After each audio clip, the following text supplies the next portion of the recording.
I think, my biggest takeaway was that I've got a lot of kind of like thoughts on business, but my biggest one is like there are no technical problems, there's only people problems.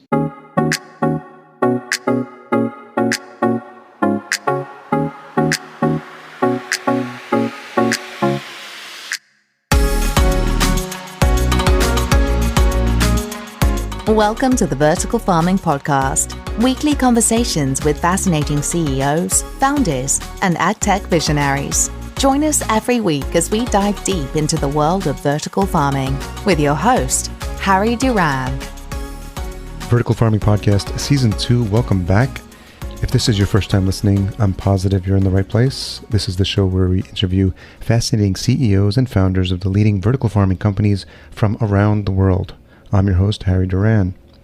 It's been a crazy 2020, and here we are in the beginning of 2021. If we thought things were going to calm down and revert back to normal, then just to timestamp this, it is January 7th, 2021, and yesterday saw one of the most bizarre occurrences in the history of this country happen in Washington, D.C., and it'll be one for the history books. And just a reminder that just when you think you know what to expect, the world really throws you for a loop. So I don't want to get too far down that rabbit hole, but that's just something that's been top of mind and actually had me recording this intro a bit later than I would have liked, as I was definitely glued to my TV watching the events unfold at the Capitol. I realize this is an international show, and it's been interesting to think about what the view is of people from other parts of the world. But as with everything else, the show must go on. In case you missed the last episode, I had a really good conversation with Henry Stuhl, Chief Science Officer at Bowery Farming. So if you haven't heard that episode and you're just still getting caught up, make sure you check that one out. Bowery is doing some great things in the world of vertical farming, and Henry's interview was really entertaining. Just as entertaining is this week's conversation with Nate Storey, who is also the Chief Science Officer of Plenty. Plenty is on a mission to bring fresh local produce to communities everywhere in a way that's better for the environment. In this episode, we discuss Plenty's local field-scale indoor farms, the importance of having supportive infrastructure for vertical farming, and the work Nate is doing at Plenty to promote social responsibility and better food for all. I want to take a moment to thank our episode sponsor, Ceres Greenhouse Solutions. Ceres combines smart greenhouse design with customized climate control technology to build sustainable grow environments for year-round production. They work with their customers and clients every step of the way, from helping to secure funding to providing growing data. Whether you're a commercial entrepreneur, an educator, or someone looking for a rewarding hobby, visit ceresgreenhousesolutions.com. That's CERES greenhousesolutions.com to get started on your greenhouse goals. As you might have guessed, we kick off with the impact COVID has had, and then I dig into what piqued Nate's interest in vertical farming and what inspired him to start his first business, Bright Agrotech. Nate speaks to mentors who have influenced his career, lessons he's learned, and why vertical farming is truly his calling. He tells a story of how he met Plenty co-founder Matt Barnard, as well as common misconceptions towards indoor agriculture. We discuss how Plenty's mission has evolved and innovated throughout the years, and the importance of having a supporting infrastructure for vertical farming. Nate explains how Plenty decides on where to locate its farms and where they are focusing their growth, and shares the work Plenty is doing to advance social responsibility. My curiosity leads me to ask Nate, at the end of our conversation, what exactly does a Chief Science Officer do? This episode is also brought to you by the Vertical Farming Weekly Newsletter. Each week, our team member Daniel Dre scours the ends of the earth, climbs mountains, and fords rivers to bring you the latest and greatest in the world of vertical farming. Sign up today at verticalfarmingpodcast.com/newsletter. We had a great review come in from Koji7, that's KHOJE7, who writes, "This podcast has really helped me satiate my curiosity in vertical farming. Harry does a great job at bringing interesting guests from different areas of vertical farming and asking them the right questions to tell a great story. I went on a binge and listened to multiple episodes in a single setting. Really helped as a resource, and I would recommend it to anyone wanting to know more about vertical farming."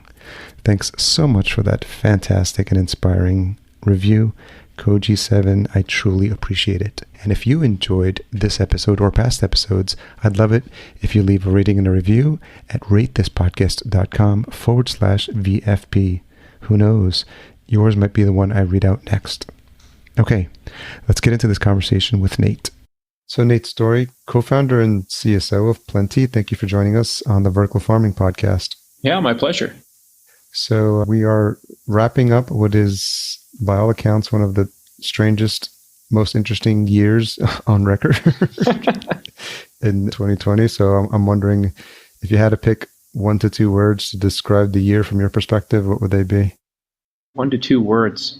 I mean, if I could do it in sentences, Okay. I would say was a year of frenetic structural change. And I would also say it is a year for reassessing values. Interesting. And I think that those are like the 2 things that stand out to me. I think that's, personal, it's political, it's cultural, and certainly as far as this business is concerned, it's about this business as well. What's been the impact for you on a personal level with COVID? COVID has been, I think, a bit of a reckoning for the world in a lot of different spheres, but certainly in the sphere of managing long distance supply chains and keeping things on the shelf, things that people have always taken for granted. Yeah. It has been a big year for indoor farmers. The other thing I would say is it's been a big year in that people have really started to think about their health, right? It's very hard not to think about COVID and not think about it as, an outcome, to be overly simplistic, of a modern world where people are living in very different places and probably don't have the best possible diets. When we look at the people it impacts the most, it's folks suffering from heart disease, from diabetes, from high blood pressure, all of these different things that are diet-related diseases.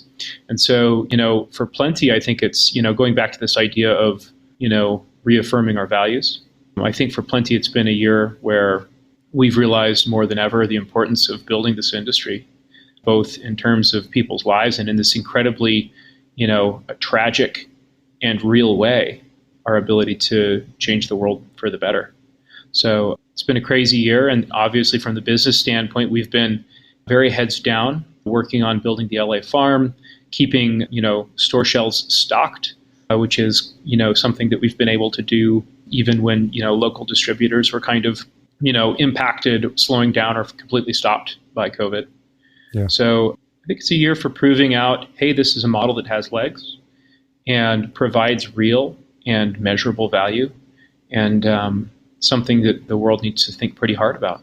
We're going to dig into the Plenty story, definitely. I want to wind the clock back a little bit. It seems from a little bit of the research that I've done that agriculture, agronomy, crop science has been in your genes for quite some time. And it's, part of what you studied when you were at the University of Wyoming. So I'm curious to find out when this interest started, if it was as you were entering college or even before then, if you can go that far back and point to when this became something that was on your radar. Yeah, I think for me, it started, I was living in China. I was trying to figure out what to do with my life. And I lived in this apartment in this rural village that overlooked a threshing floor. Mm-hmm. And I watched the seasons as they were basically played out on that threshing floor. The village women would be out there drying garlic and, shucking corn and doing all of these very interesting agricultural activities. And you'd have, the farmers bringing in, truckloads of things and dumping them back there. And over the course of living there, over the course of that year, I began to just think hey, this is something simple and meaningful, right? Like putting food in someone's mouth. It felt uncontroversial at the time. And I've learned since that it's very controversial, unfortunately. Like everything in life, right? People can make simple things complicated and controversial and manufacture drama around what should really be a no-brainer. Mm-hmm. But for me at that time, it was kind of like, this feels like a value, a core value. And so came back and went to school and, did my bachelor's, master's, PhD in agroecology and agronomy. And during my master's, started building towers for greenhouses. And at the time, I was basically thinking about it as, how do we build equipment for smaller farmers that allow smaller farmers to compete better, to conserve their resources better? And started working on this idea of building these photon traps, right? Using towers and positioning them within the greenhouse in a way that allows us to make the most of our light. And so from that, kind of came these vertical towers, and I started to see the benefits of them and started to test them. And at first yields were very low, but I started to do the calculations of yield per square foot. And I realized they were multiples higher than single plane production, even when plant health was poor. And back then, when I was first getting started, plant health was poor. It was a real struggle to keep these things alive in a super low weight tower. So for my PhD, I really got into the hardware design aspect, and I started to redesign towers for the environment and for the crop. And that kind of led to my first company, which really doubled down on building hardware, software, IoT devices, online educational materials, that kind of thing for folks that wanted to get into this. And after I felt like that thesis was pretty well played out for me, helped to start Plenty. What is it in your nature that would send you to China? Yeah, so it was part of basically like this organization that taught English and taught sustainable business practices. And I was kind of trying to figure out what to do with my life at the time. And my father was connected with some of the folks that did this program. And so, yeah, that's how I got connected to it and thought, why not? Yeah. So went over there, and that was kind of what started to feed this idea that feeding people is simple and to do interesting things. It was so interesting because at the time, Bright Agrotech was started in 2010. So, we're talking 10 years ago, and a lot of the things that you're referencing even seem cutting edge nowadays. And I'm wondering who or what other companies were inspiring you at the time, and what was giving you any sort of direction at that time in 2010 as you were getting Bright Agrotech off the ground? Yeah, I think it was honestly more a lack than a lack of companies in the space, as opposed to lots of companies. So, at the time, I would say inspiration, but kind of in a negative way, right? So I was playing with these different towers because, starting to occupy that vertical space with, these small crops started to seem like something that was worth spending time and energy investigating. And everyone had just stacked things up, right? So everyone in the space had just built these stacked towers of containers. Yeah. And I just felt like that was fundamentally the wrong approach, right? I believe that in design, great design starts with intent, right? It can't be lazy. It can't just take things that already exist and stack them up. It must be intentional from day one. And in order to build something that really does what you need it to do, when we're talking about a totally new application, a new function, you oftentimes have to start with scratch. And that's hard, and it's expensive, and it's grueling, but it's necessary in order to build the right thing. And so for me, that was kind of the thing that drove me, right? Was seeing basically what I considered to be a lot of bad tech, and a lot of tech that I felt was holding back production in three-dimensional space. And so, and also feeling like, like the greenhouse industry, they've got a lot of amazing solutions for the greenhouse. Yeah. But, those solutions were built for that application, for that environment. There's a lot of intent that went into them, a lot of thought, a lot of, kind of contextual information. And when we start to say, what does it look like to escape the plane, to break free of the constraints of single plane agriculture? We need to be willing to fundamentally rethink how we orient all of these plants in space. And stacked pots are not the way to do that. Spatially, it's just not. It doesn't work.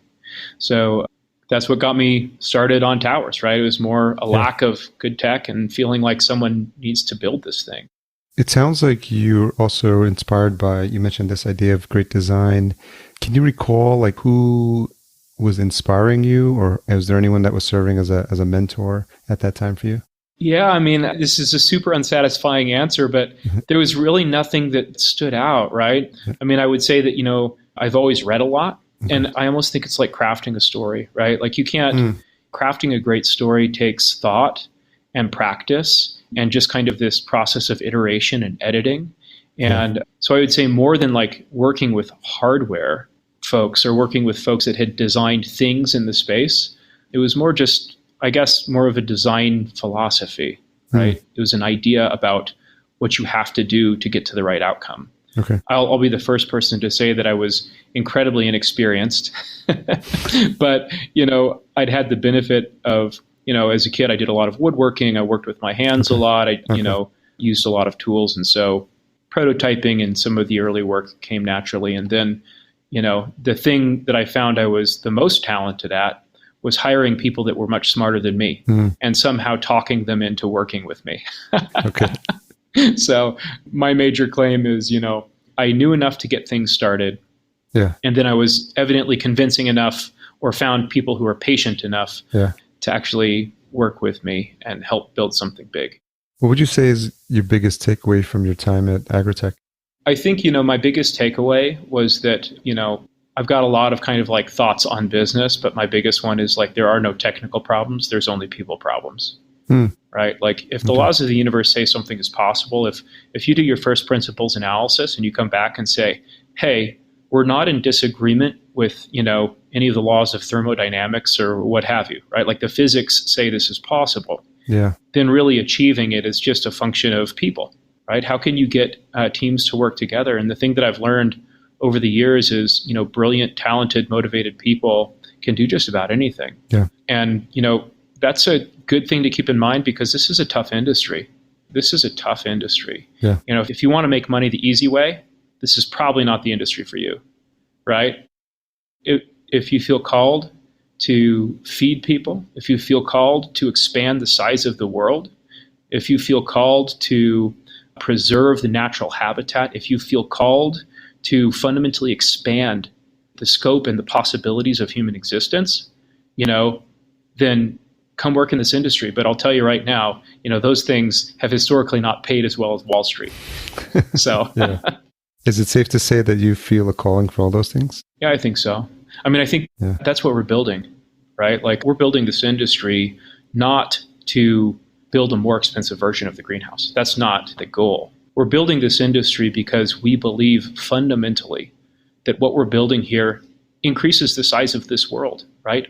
What would you say is the value of that, right? What would you say is the value of, expanding the surface area that people can grow food on, expanding the capacity of the world to grow without raising the Amazon, preserving habitat for orangutans while simultaneously growing more food on this planet. Like these are all, when we talk about habitat, when we talk about healthy diets, when we talk about pollution, when we talk about, the limits of population, we're all just talking about the amount of arable land we have or don't have. We don't couch it in those terms, but that's really what we're talking about. And so, what we're doing as an industry is we're building artificial land. We're growing the size of the world. And I think that that is an important way to put it because I hope that putting it that way impresses on people the importance of what we're trying to do. That's really interesting. Can you tell the story of how you met Matt and what that was like? Yeah, so I was actually still at Bright Agrotech, and I was at a conference at one of the Indoor AgCon conferences down in Vegas. And Jack Oslin, one of the other, original co-founders, had emailed me and said, "Hey, my name's Jack. I'm using your towers in a freight farm. I've got to talk with you." Wasn't particularly happy with the farm, but loved the towers. Got to talk with you. So he cornered me at this conference and basically said, we want to start a production company. We want to get into the production end of things. And, honestly, around that time, I'd felt like the thesis for why I'd started Bright Agrotech had been answered fairly well. And I was ready to ask the next question. And so they found me at the perfect time. And then Matt calls it, a year of creeping commitment where I slowly kind of eased off more responsibility, handed that off at Bright Agrotech and transitioned over to Plenty. And, at the time we started off in a little container farm and then, scaled into our facility in South San Francisco and basically built and rebuilt the farm dozens of times. Build it, answer a question, tear it down. Build it, answer a question, tear it down. And just went through this iterative process to figure out what is the architecture, what is the configuration, what are the problems we're trying to solve, what are the constraints that we either need to lift or learn to live within. And that was, a long and exhausting process, but it's gotten us to where we're at today, which is, a farm that I think is going to fundamentally change the way agriculture is done. When people see the scope of what you're doing or people there's news releases about, what people like, the bigger names in the space, the Boweries, Yep. the AeroFarms, the Plenties. What do you think is a misconception that people commonly have in terms of relating to, what the scale at which you're doing farming, and what, if any, impact that has on traditional farming? Yeah, I mean, I think that people, going back to this idea of storytelling, we love conflict. Like, you can't have a story without conflict, right? Man against nature, man against the gods, whatever the theme is, like there's a limited number but there's always conflict. A story without conflict is pretty boring. So, people like to tell the story of indoor farming like it's fundamentally in conflict with the field. And that's really a false narrative. The reality is that the field needs to produce at 100%. Greenhouses need to produce at 100%. We all need to produce at 100%. And indoor ag is our means of building on top of the production that already exists, right? Like, we don't want production to go down. We need to double to triple the amount of fresh fruits and vegetables in the world just to feed people, the right amount of fresh fruits and vegetables that diet doctors recommend for your diet, right? So, like, people are woefully deficient when it comes to fresh fruits and vegetables already. We're not talking about a world where everyone's well fed. So, all of that to say, we're building on top of that supply. That supply needs to exist, needs to continue. But we also know that supply is limited, both in the field and in greenhouses. And so, we view what we're building as a means to supplement that supply that hasn't existed before. And ultimately, I think it's the key to a longer, happier human life on this planet, and hopefully a happier environment as well. If I were to ask Matt what he saw in you or in that partnership that got him excited about working with you, what do you think he would say? I think he would say, I've actually heard him answer this question, so this is kind of cheating. But I think he would say that, the reason that he was attracted to me was because I was technical and pragmatic. So I'd had enough business background and exposure, bootstrapping Bright Agrotech in a couple of years from nothing to several $million in revenue, and so I would say that, he saw someone who had some business experience, was pragmatic about, the realities of business, but also technical and thinking very hard about, architecture and what needs to be true for this industry to be a real thing. So I think that that's what attracted him to me. And, in Matt, I saw someone who could lead a business, raise a lot of money, and sell the vision for what this could be like pretty much no one else at that time. Right? There's no one else in the space that was really selling it the way Matt was. Although, if you heard Matt give a webinar or present to someone several months later, there were a lot of competitors using the same messaging, right? So, imitation is the highest form of flattery, I guess. But, he was just phenomenal at that. And so that was kind of the basis for that relationship. Can you talk a little bit about how, if anything, the mission has changed when you started, or for instance, when Plenty started in 2013, and how the industry has changed now, and any of the changes that Plenty has had to make to either evolve, innovate on their own in light of, the climate and how the industry has evolved? Yeah, I mean, the industry has both changed a lot and hardly changed at all, right? I think the mission, the vision, the values of most of the players in this space are the same. I think what everyone has realized is this problem is much more complicated than anyone thought, right? So to hear everyone talk, like 5 years ago, everyone was like, we're going to build 100 farms in 2 years and, do X, Y, and Z. And the reality is, like, this is an incredibly complex problem set. You're combining, engineering, you're combining biology, you're combining data science, you're combining all of these disciplines, construction management, sustainable operations. You have all of these disciplines that are a challenge in and of themselves, to be excellent at. And you're pulling them together and making them work together in a way that's particularly, complicated. And so, the thing that I would say is, like, I think that the industry has matured in its understanding of the problem in the last several years. And that is the biggest thing that we've all had the time to do. Mm-hmm. I think that our understanding of the problems that we're solving has deepened. Yeah. So, I mean, I think that's a pretty exciting thing because, I'll tell you, it has helped us to realize what the real constraints on growth are. It's also helped us realize that growth is virtually unconstrained when we look to the future.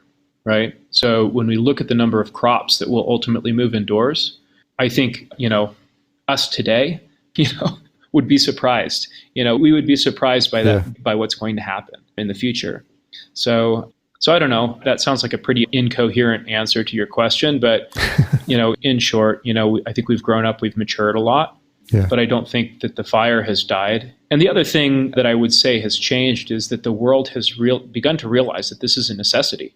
We've transitioned from if to when, right? And that is a big transition. Yeah. That is a big transition.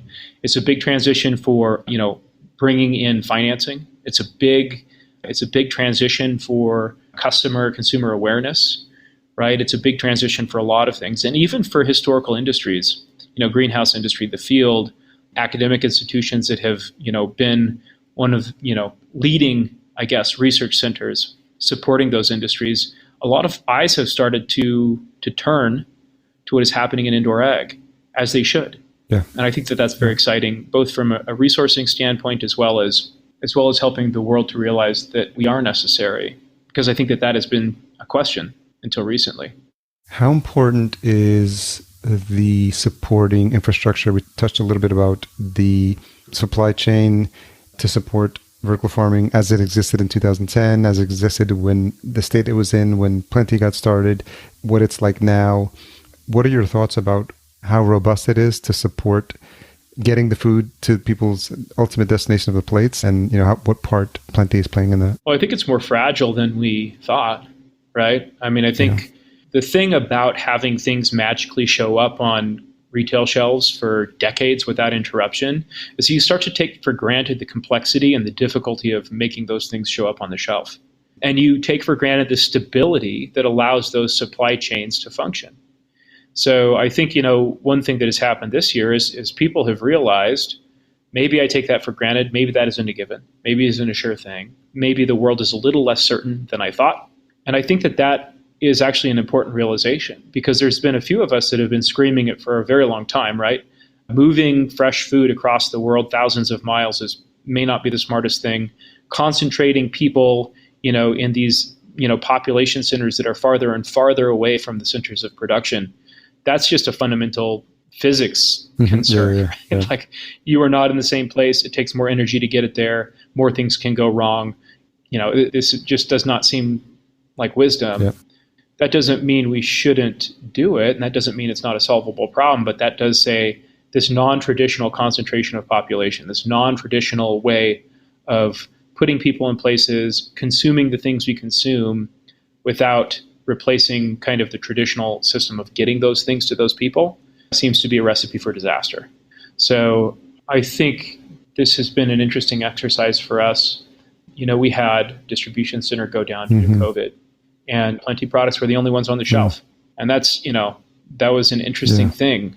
There was no other fresh produce being distributed to several of these stores, and we were able to put produce on the shelf because we're practically next door, right? It's a fundamentally different problem for us to solve. So I think that that's true for a lot of local ag. Yeah. And I think that excites me about this idea of local agriculture. It builds a more resilient supply chain. Our food system gets safer and better for people when we can do that. And, frankly, this is to some degree a simple feedback problem. I believe that most business problems are basically just feedback problems. And the further away you get from your customer, the less you can understand their needs, right? Yeah. Businesses are built on, an understanding of the customer needs and building products that meet those needs. That's very fundamental.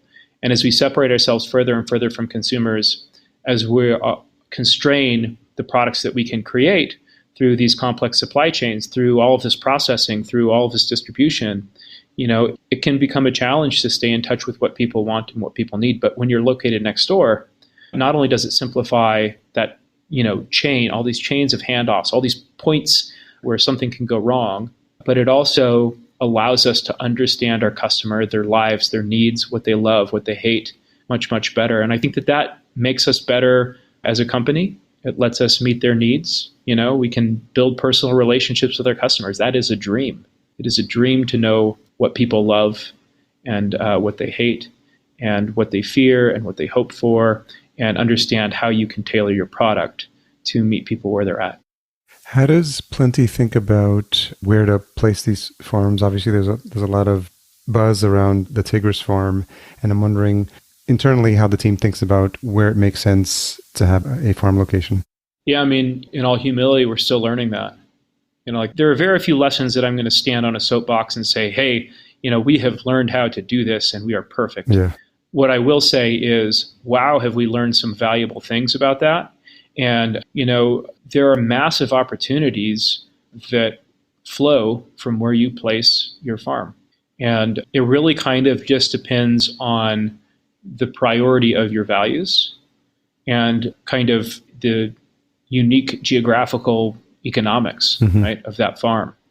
And so, I think, for us, putting our first farm in Compton was a big decision, right? And the values that kind of rose to the surface in that conversation were, the first farm or two that you build are as much a statement as they are a business, right? And it's our job to tell the world who we are, who we want to be. And, if you think about putting a farm in LA, it's one of basically two mega cities that we have in the United States. Yeah. We've got the New York metro area. We've got, the LA metro area. And, I think that for us, there were a number of things. One, we made the economics work, but also from a cultural, from a values standpoint, Compton was about saying, hey, we can move agriculture into the heart of the city, right? Like we can put it wherever we want, places where agriculture has never been possible before. We're moving into Compton, and there's all sorts of interesting things about Compton in particular. Compton used to be agricultural land.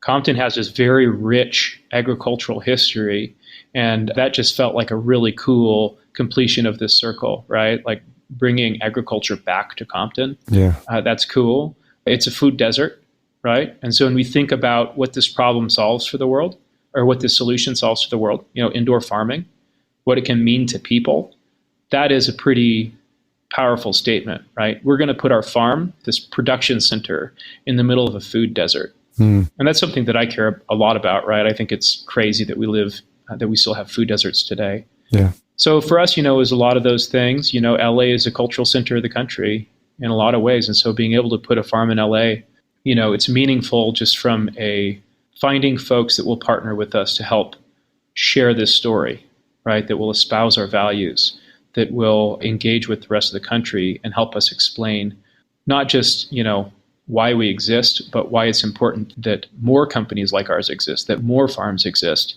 that we grow this form of agriculture. You mentioned this idea of partnering as well, and in October you partnered with, or the announcement was made that you were partnering with Driscoll's, which is probably one of the most well-known names when it comes to strawberries. Yeah. And I'm wondering what you can talk about in terms of how that came together, because it's interesting because it's sort of that mix of the old school and the new school. Yeah. Driscoll's was one of kind of the two big commercial deals we did this year. Albertsons and Driscoll's were, the two agreements that we signed this year. And Driscoll's, really arose from, our two different companies having needs that we thought the other could meet, right? And for Driscoll's, that was, access to technology that helps them scale anywhere in the world, even to places that don't have the environment for growing strawberries. And, also, thinking about what it looks like to produce a premium strawberry year round. Strawberries are really at peak flavor for, they're seasonal. There's a period of time where they're at their best. Yeah. Simply because the environmental conditions are ideal. They align with kind of, the age of the plant, and you could say like the stage in the life cycle of that plant, and you get this product out that's just awesome. It's fantastic. And then, outside of that window of perfect weather, it's harder and harder to get berries that are that perfect. And so when we think about indoor ag, we can reproduce any conditions day in, day out, year over year over year. And so, for them, that was an opportunity to partner with someone that could help them basically bring the perfect berry to market every single day, right? So that's what excited them. That excites us too, right? Like the incredible flavors that you get from strawberries. Yeah. This is a crop that people really have to experience fresh. They really have to experience it, at peak flavor. And the idea of being able to do that, with someone like Driscoll's, who has all of this experience, all of this deep knowledge of the crop, crop physiologists that have just specialized in strawberries their entire life, the best genetics in the industry, and then, this incredible market presence combined with the ambition to grow, right? The ambition to be bigger and more, all over the world, to take strawberries to people who've never had them before. I think that the scope of that ambition and excitement, met our ambition and excitement about putting vertical farms all over the world. So all of that to say, we were well matched in terms of how we complemented each other, and we're really excited to partner with them. The company is over 100 years old, I believe, right? Yeah, they are. They've got an incredible history. Yeah, an incredible history. Yeah, it's interesting because this concept of growing a crop like strawberries in a place that you would think it wouldn't be possible. I spoke to Henry Gordon Smith in an earlier episode, and I was reminded of the work they're doing in Dubai, or he was talking about some of the work that was happening in Dubai, and I think strawberries was the crop of choice there as well. Yeah, well, it's a high-value crop. Yeah. It's a crop that pretty much everyone in the world likes to eat, but very few people in the world have access to in a form that's, perfect. So. Yeah. Can you talk a little bit about the work that Plenty does in terms of social responsibility? I know that there was a partnership with Project Open Hand that was announced earlier in the year as well. Yeah, we've worked with Project Open Hand. We produce a lot of product, and we're producing more every day. So the cool thing is, we're on a technology cost curve. Our costs drop, our production goes up, right? And so being able to partner with folks like Project Open Hand, it's both a great place for us to take, product that isn't spoken for in the market. Mm-hmm. And in the course of kind of doing that, as we've gotten the farm going, it's kind of become something that we've realized is really important, especially for folks like Project Open Hand. They work with a lot of folks that are, say, immune compromised or have conditions that fresh vegetables in particular are very beneficial for. So, we've worked with them. They've been just a dream to work with. And then, as we start to expand our farms, we think very hard about where we put these farms, where we're putting these jobs. And then we engage kind of with those local communities. So the idea is, if we think about ourselves as the next phase of agriculture, it's our job to start raising up kids, even if they're 5 years old, right? Start exposing them to the concepts, the ideas, the things that will turn them into people who later in life are excited about working in Plenty farms, right? Excited about becoming farmers. And, so that might be, with the Compton schools, working with kids there, or, kind of wherever we're placing our future farms, engaging with those schools and those communities, and then making sure that those communities that we're placing farms in are getting access to the food we produce, right? So it would be a travesty if we built farms in food deserts without solving the food desert problem. Yeah. Now, that's an oversimplification of the food desert problem, right? It is a complex problem. Yeah. We can't just solve it on the supply side, but, we can help to solve it, and we can take steps towards solving it that are meaningful. Is that important for you in terms of standing in the community and the long-lasting impression that Plenty will leave in the communities that it has relationships with? Yeah, absolutely. I mean, we view this through a very long-term lens. We can't be a 5-year business. We're building 20-year farms, at least 20-year farms. And probably, we're just retrofitting and changing things out over time. These are farms that will probably stand for 50 years, 60 years. And so when you think about the life cycle of a farm, that's, an entire generation or 2 generations of people. Mm-hmm. So, we think about this as agricultural infrastructure.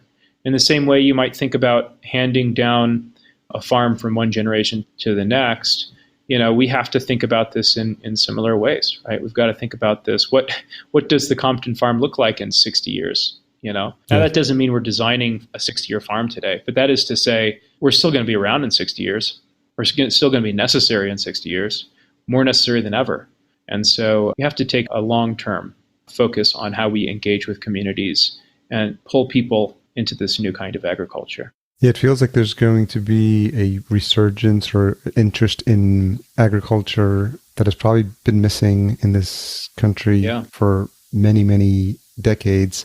And I had a conversation recently with John Purcell of Unfold, and when he mentioned, when his daughter found out he's in vertical farming, she's like, "Oh, you're in the cool the cool niche now.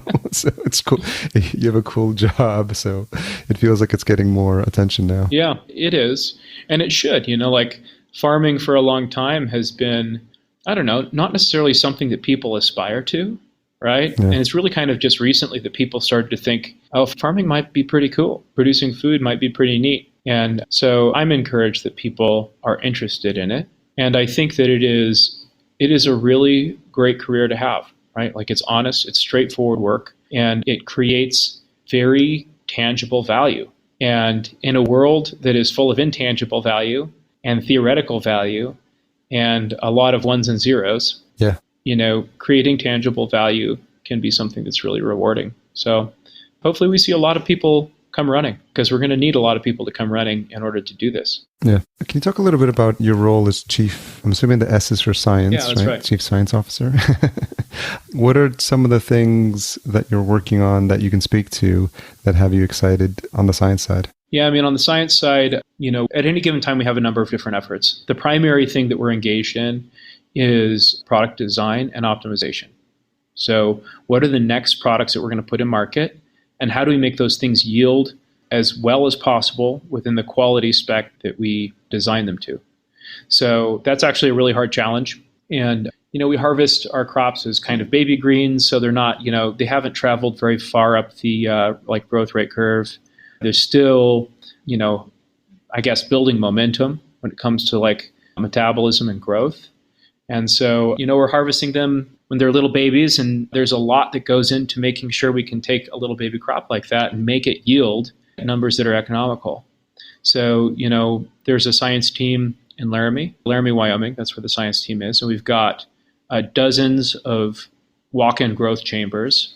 And all of those are testing different treatments, lighting treatments, temperature treatments, kind of all of the different environmental factors that we manipulate to drive yield.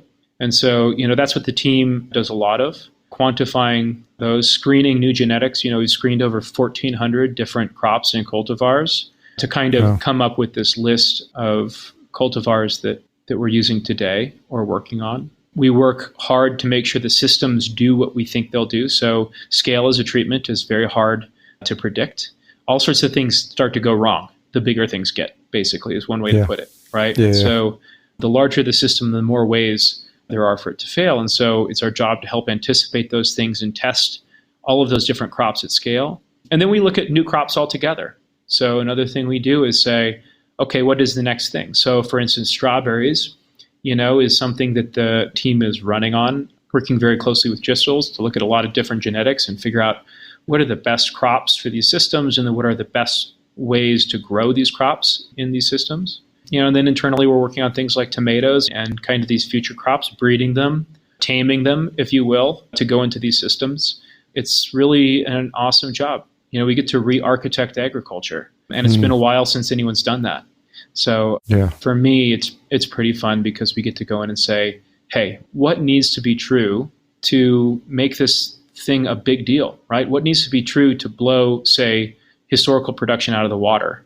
So for something like greens, we're setting targets and we're saying, how do we grow 0.5 kilogram or 1 kilogram per square meter per day, right? These growth rates that are just unheard of, unmatched in the industry, and we've got to go out and pull them down. How do we grow, 900 to 1,200 kilograms of tomatoes in a square meter in a year, right? Wow. And those are the kind of things like the greenhouse guys just roll their eyes when they hear that, whatever, this guy's full of it, right? But those are the kinds of yields that we're pulling down, right? So it's the kind of thing where we get challenged with practically impossible challenges. And then we've got to get creative and use science and use testing and work with engineers and work with other parts of the business that can do things that scientists can't do on their own to make something true that has never been true before. We get to remake the world in our own way. So I think that is a pretty fantastic job. Sounds like a lot of fun as well. It is, it's challenging. Like I said, there's no technical problems. There's just people problems. Yeah. So the people aspect of it and getting a lot of, diverse people to work together, coming at it from lots of different backgrounds. Those people don't typically work well together. And so it's our job to figure out, how do you get people who are speaking different languages from a technical standpoint or from a business standpoint to all land on the same page and be effective with each other. And, that's a really hard thing to do.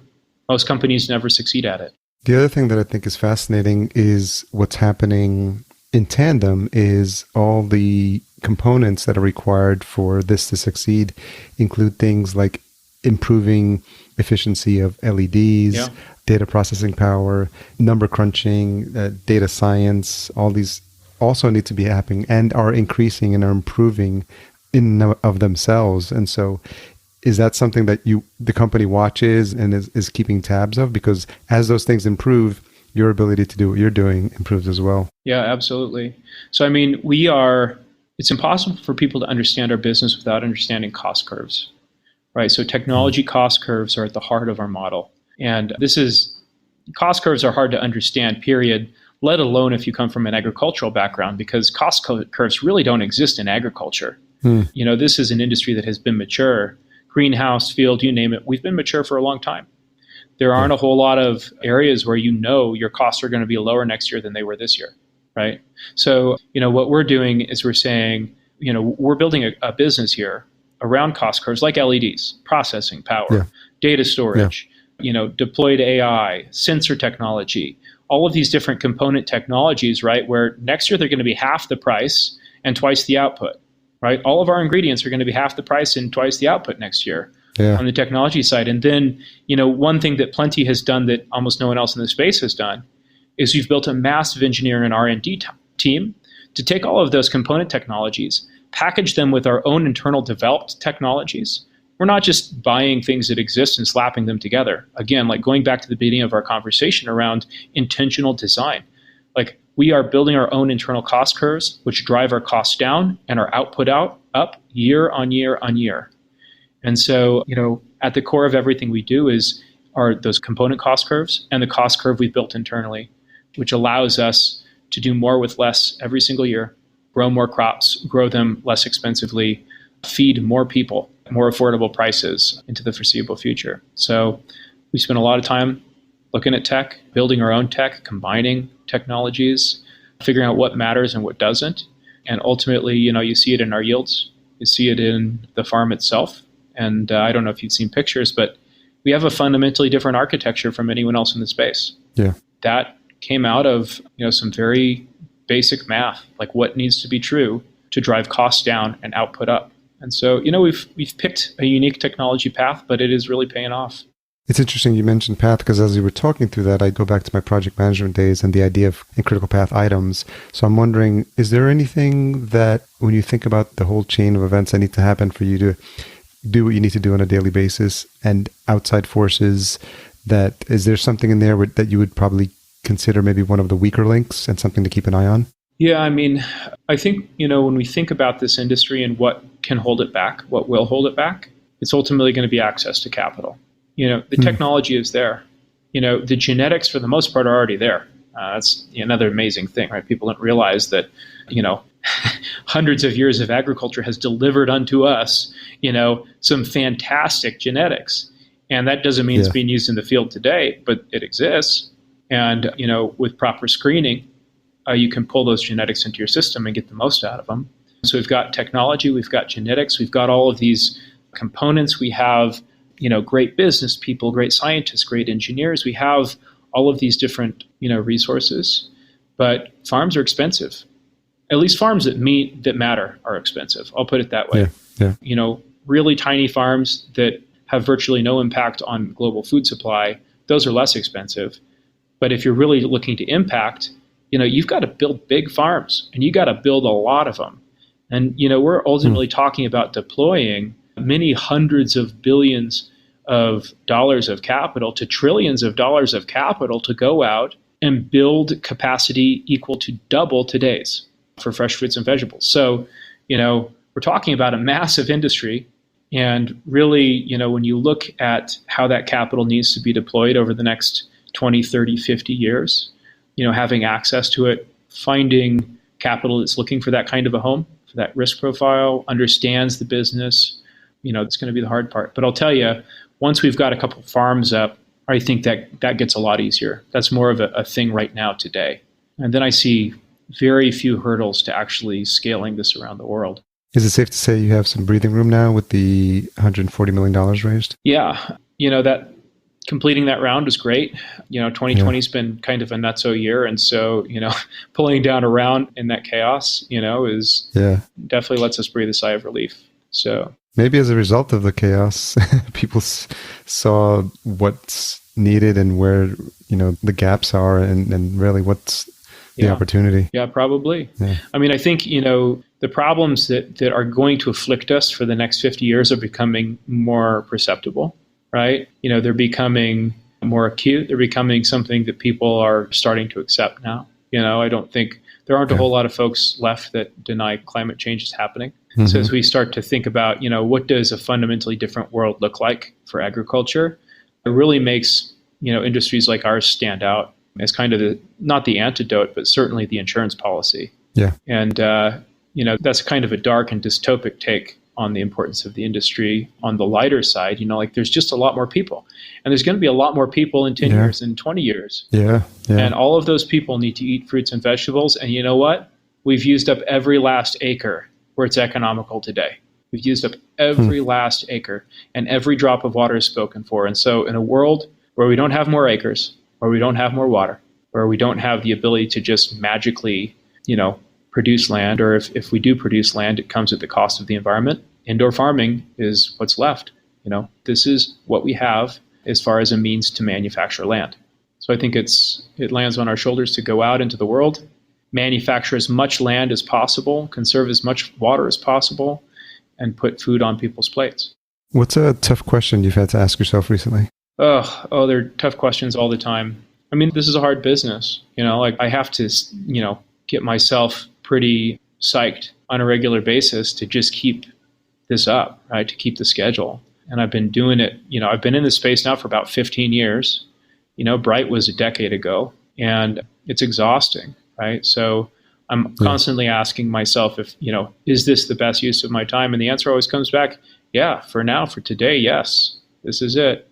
And is this meaningful work? Are we really solving problems? And the answer keeps coming back, yes. It's more yeses than ever before, honestly.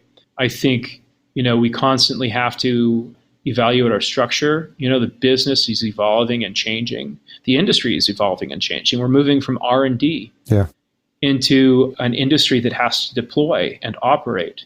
So we're moving from design, we're moving from optimization to deployment and operations.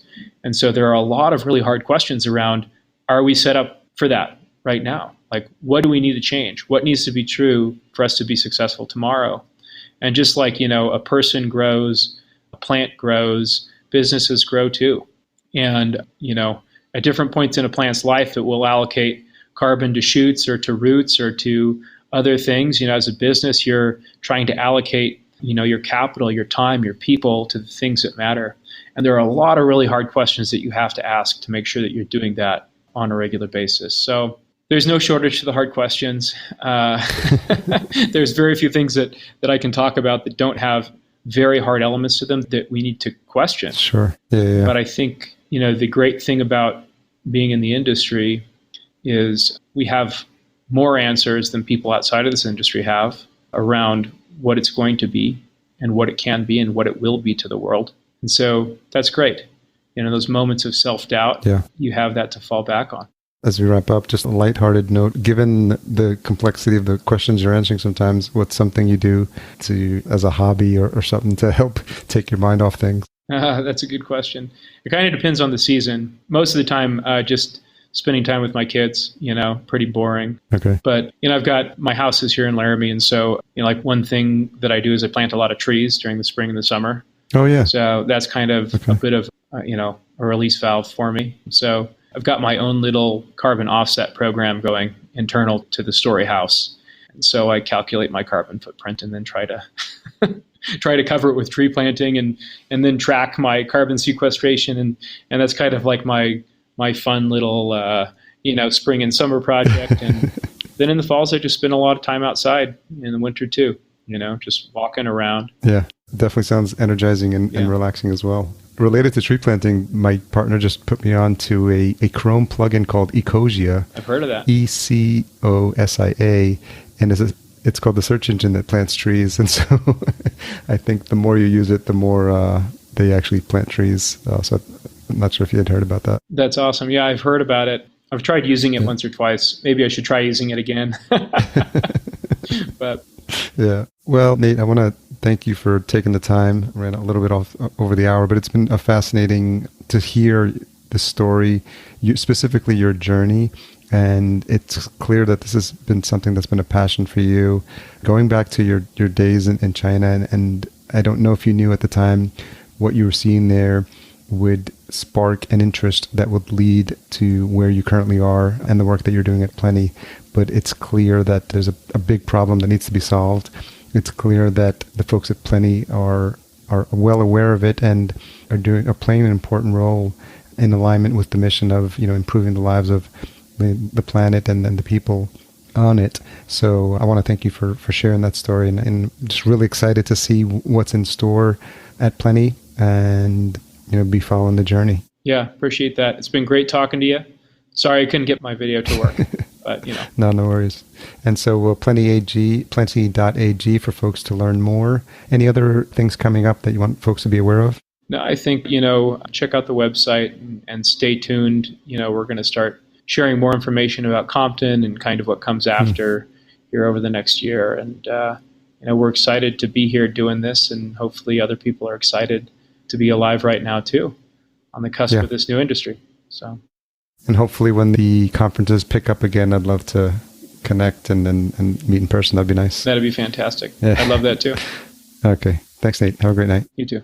Thanks again to Nate for coming on the show and sharing his story. As always, full show notes available at verticalfarmingpodcast.com. Don't forget to sign up for our Vertical Farming newsletter at verticalfarmingpodcast.com/newsletter. Special thanks to our episode sponsor, Ceres Greenhouse Solutions. Ceres is creating sustainable growing environments by combining smart design, innovative technology, and dynamic partnerships. Learn more at ceresgs.com. That's CERESGS.com. Tune in next week for my conversation with Mark Plink, the founder of Ceres Greenhouse Solutions himself. As a reminder, if you're enjoying the show, please leave us a rating and a review at ratethispodcast.com/VFP. We'll be sure to read these out on future episodes like we did at the beginning of this one. Until we meet again next week, here's to your health. Thanks for listening. To read the full show notes for this episode, which includes any links mentioned in the episode, as well as a full show transcription, visit verticalfarmingpodcast.com. There, you can sign up for our email list to be notified when new episodes are published.